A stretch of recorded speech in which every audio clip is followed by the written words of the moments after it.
Buenos días a todos. Soy Luis Chávez, director general de Bayes Forecast, que es una agencia de modelación estadística española, independiente, fundada en el año 91, que posiblemente sea la empresa pionera de modelación estadística en nuestro país.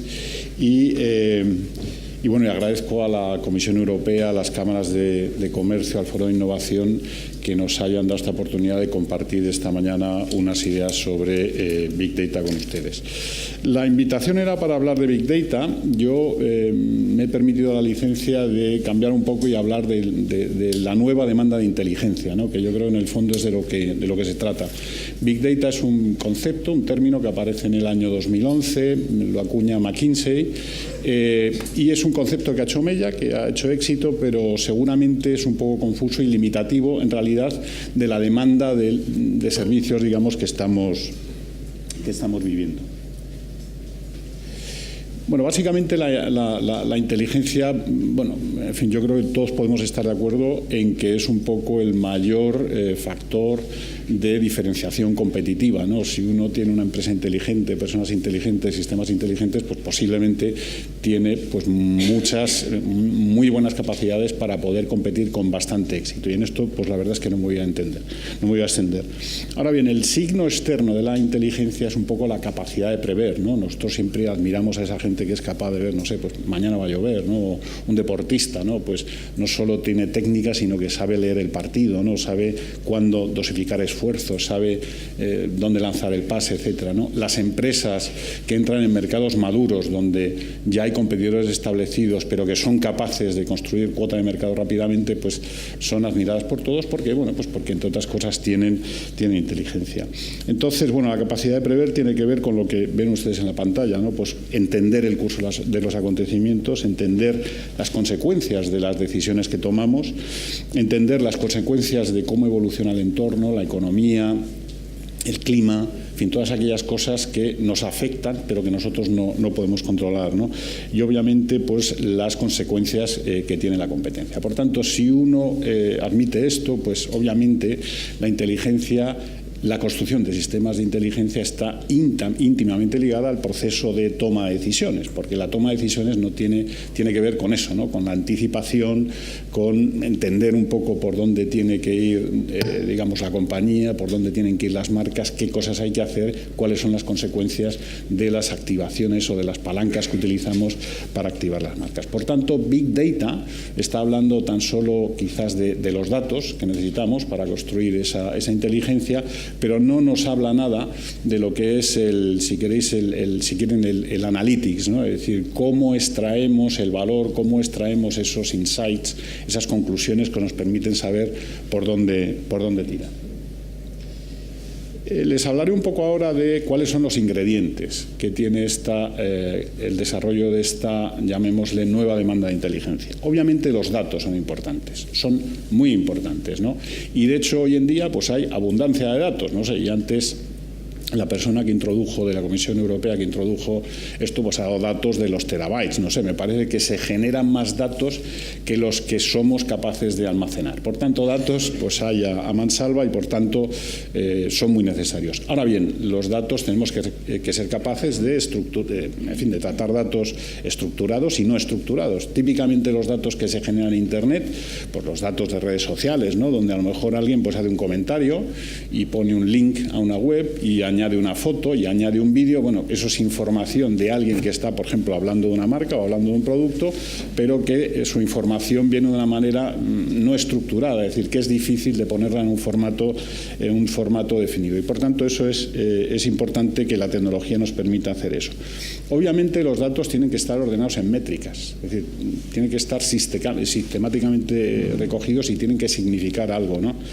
Tienen que ser dinámicos, esto es muy importante. Es decir, esto del Big Data o la nueva demanda de inteligencia, en el fondo nos ayuda a entender la realidad, pero de una manera dinámica. Es decir, estamos construyendo no fotos de la realidad, sino una película completa de la realidad. Por tanto, toda la información que recogemos se produce en un momento del tiempo y eso tiene que estar estructurado en esos sistemas. Y obviamente tiene que ser sostenible, es decir, tenemos que ser capaces de almacenar información que a futuro la podemos recoger y que a futuro la podemos utilizar pues para, entre otras cosas, hacer predicciones. El otro elemento importante de esta nueva demanda de inteligencia es el conocimiento actual. Es decir, esto del Big Data, es decir, vamos a coger los datos, pero todo lo que sabemos lo olvidamos. No, el conocimiento que tenemos acumulado es muy importante. No sé, pues en las empresas de gran consumo, la elasticidad demanda-precio de un producto. Es decir, oye, pues el saber si yo aumento o disminuyo el precio por un X%, mi venta aumenta tanto, bueno, pues eso es un conocimiento muy importante que es el elemento fundamental de una política de pricing. Y eso seguramente en las empresas, pues hay empresas que incluso tienen estudios, que uno que lo hace el departamento de marketing, otro que lo hace el departamento de ventas, y a lo mejor el director general no se lo cree y hace otro estudio para entender esto. Bueno, eso es conocimiento que se tiene y que obviamente hay que tenerlo en cuenta cuando construimos nueva inteligencia. Ahora, lo que tenemos que tener son los sistemas que permitan recoger ese conocimiento, que es muy importante. Ese conocimiento puede estar accesible en Internet. De hecho, en Internet ya hay muchísima información, pero también hay mucho conocimiento que está en redes privadas, y ahí es un poco pues la labor de las entidades, de las empresas, que tengan sistemas que les permitan recoger ese conocimiento. Obviamente, el acceso a los datos y al conocimiento es importante, es decir, necesitamos tecnología que nos conecte a los datos, ¿no? Antes Francisco hablaba del ejemplo de montar un data warehouse donde hay muchísimos datos y hacemos una consulta a la base de datos, ¿no? Lo que popularmente se conoce por un query. Y a lo mejor el query tarda 5 horas en devolvernos una respuesta. Bueno, pues eso no es un tiempo aceptable, ¿no? Y por tanto necesitamos que ese acceso vía redes de comunicación pues sea un acceso rápido, que conecte personas con máquinas y máquinas con máquinas. Y luego hay un cuarto elemento, que es los mecanismos, digamos, de combinación de los datos y del conocimiento. Y eso, lo que se ha inventado hasta ahora, y si hubiese otra cosa que pues la pondríamos, pero básicamente lo que se ha inventado son los modelos estadísticos. Los modelos estadísticos son los que combinan esas dos cosas y son los que nos permiten crear inteligencia. Y la calidad de un modelo estadístico es la calidad de la inteligencia generada. Y yo obviamente trabajo en una agencia de modelación estadística, pero estoy bastante convencido de que este es el elemento fundamental para crear sistemas de inteligencia que realmente sean útiles a las empresas. Bien, ¿en qué áreas se puede generar inteligencia? Bueno, la verdad es que esto es ilimitado. Y puede haber áreas que sean más difíciles, otras menos, donde la recolección de datos o la compilación de conocimiento sea más compleja, pero básicamente la inteligencia se puede construir en una empresa en muchísimas áreas. Yo diría que en todas. Aquí ven algunos ejemplos, pues están, no sé, saber sobre los mercados, cómo van a evolucionar, la previsión de crecimiento de una categoría, para responder a la pregunta de si estamos, en una categoría que está declinando, que todavía tiene crecimiento por delante, pues para tener un poco de visión, ¿no? El precio de las mercancías, el precio de las materias primas, ¿no? Nosotros, por ejemplo, trabajamos para una empresa minera, que es uno de los líderes mundiales de extracción del hierro, y hacemos modelos de predicción a largo plazo del precio del hierro, porque eso está en el mercado de futuros y ellos necesitan entender cómo va a evolucionar su cuenta de resultados, ¿no? Los productos, pues la innovación. ¿Qué pasa si lanzo nuevos productos? ¿Qué características tienen que tener para que tengan éxito, ganen cuota de mercado? Modelos de ventas, y ahora hablaremos un poco más en detalle de modelos de ventas.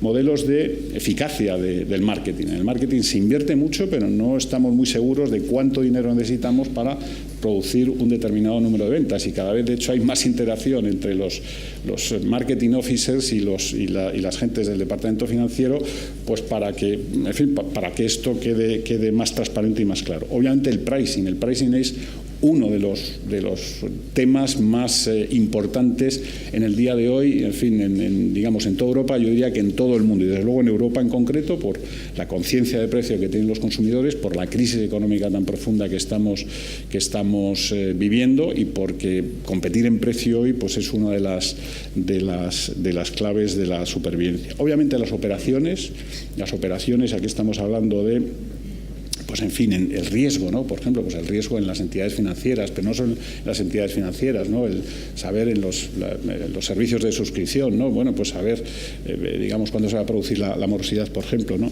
La logística, la planificación de stocks, ¿no? Imagínense, por ejemplo, en la industria de los consumer electronics, ¿no? Pues saber cuántas televisiones hay que fabricar cuando lanzo un producto nuevo, ¿no? Pues saber si voy a ser capaz de vender toda esa producción, o voy a tener que vender un 30% de esa producción descontando un 30 o un 40% del precio original, ¿no? los call centers, por ejemplo, hay grandes operaciones de call centers, bueno, pues saber cuántos recursos tengo que tener para atender las llamadas que se van a producir pues cada intervalo de tiempo, ¿no? Y obviamente los clientes, pues para saber dónde tengo que captar y a quién tengo que captar, cómo activarlos para que consuman mis servicios y más servicios, y cómo tengo que establecer políticas de retención, empezando por saber cuáles son los clientes que tengo en riesgo de darse de baja en un periodo el que sea. Voy a poner simplemente 2 ejemplos, no sé cómo voy de tiempo, pero en fin, en 3 minutos acabo.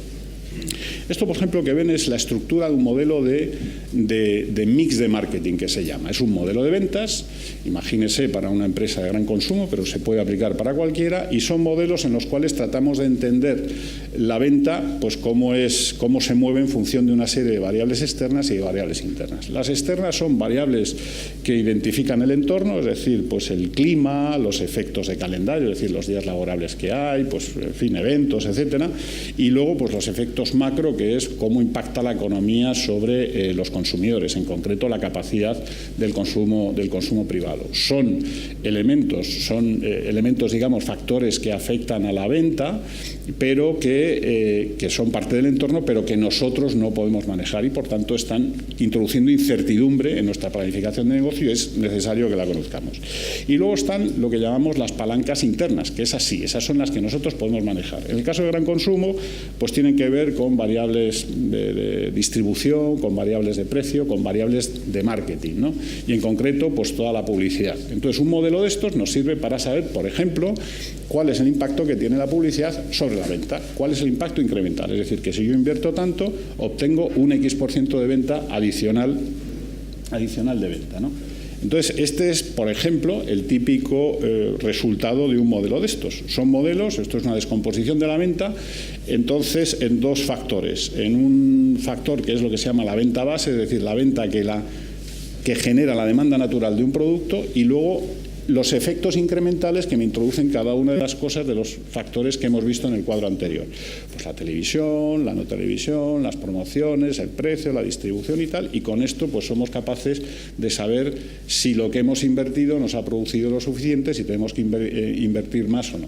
Decirles, y nosotros venimos trabajando para empresas multinacionales en muchos países haciendo este tipo de modelos, que el impacto que esto puede tener es muy grande, es decir, que se pueden producir ahorros del 20% en el presupuesto publicitario para conseguir el mismo nivel de venta, o con el mismo nivel de presupuesto se pueden conseguir aumentos de venta de entre el 5 y el 10%. Es decir, que la capacidad de impacto que tiene la aplicación sistemática en las rutinas de gestión de una empresa, por ejemplo, de gran consumo, de una metodología o tecnología de este tipo, es bastante elevada.